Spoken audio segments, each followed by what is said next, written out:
నిన్నుగా నిలబెట్టేటువంటి అంశాలు ఏమిటో తెలుసా?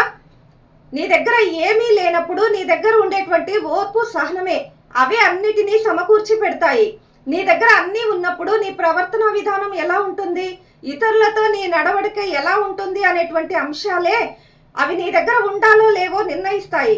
అందుకని ఓర్పుగా, సహనంగా అన్నిటినీ తట్టుకునే శక్తి నీలో ఉండాలి. నీ ప్రవర్తన, నీ నడవడిక సరైనటువంటి విధానంలో ముందుకు సాగాలి.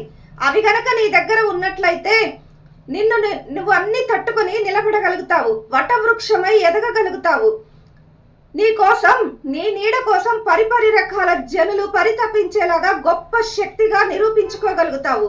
అందుకోసం సహనాన్ని, ఓర్పుని, సరైనటువంటి ప్రవర్తనని ఆయుధంగా చేసుకొని ముందుకు సాగు.